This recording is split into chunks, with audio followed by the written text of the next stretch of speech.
Have you ever thought about how absolutely deranged you need to be to jump off a high place and think, yeah, this tablecloth, it'll help me defeat gravity?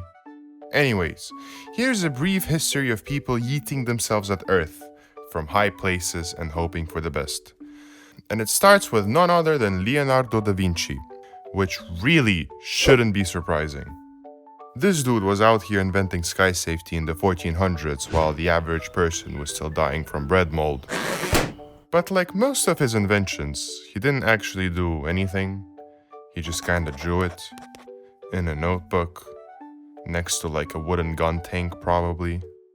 Anyways, then in 1617, some guy named Fuesto Veranzio said, screw it, I'm going full send, and actually designed this wooden bedsheet contraption and called it Homovolins, which really means the flying man in Latin.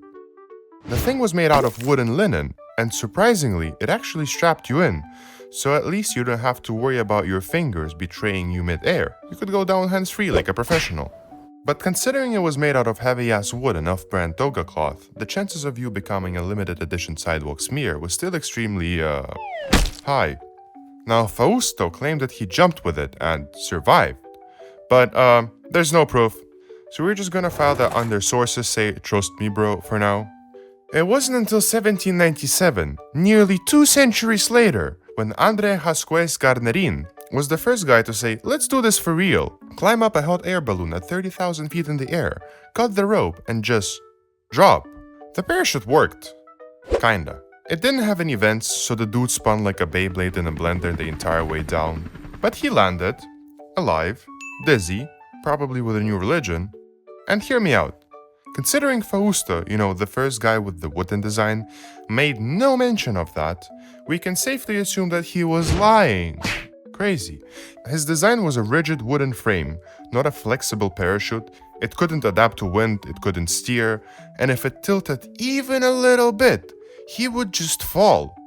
Straight down, like a cocky sack of potatoes. Anyway, Andre continued to perform his stunts, jumping all over France and England, surviving every parachute jumped.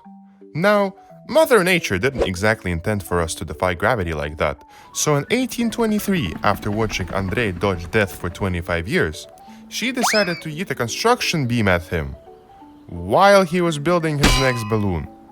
Because if gravity doesn't kill you one way, it'll find another.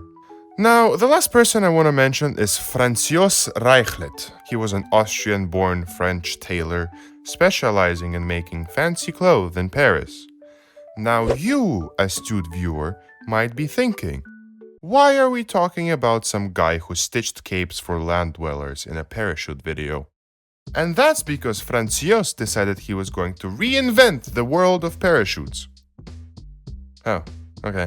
By 1912, the basic idea of parachute was already, sorta, figured out.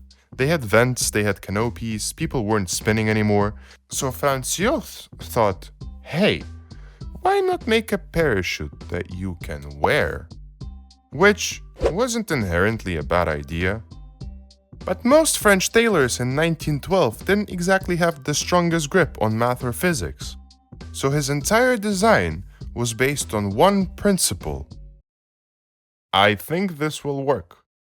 Spoiler, it didn't. After watching multiple dummies slam into the ground, Francios had a genius thought.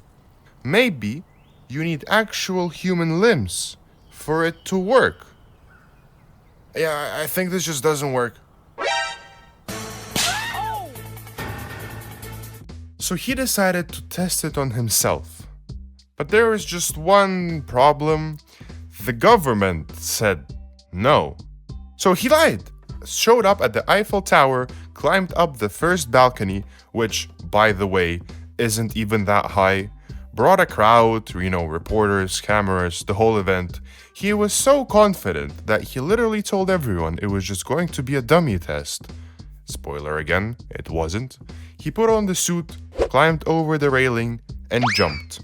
The parachute suit barely opened, providing 0 to negative wind resistance, so he plummeted at the pavement, hitting it at full speed and cracking his skull and bones.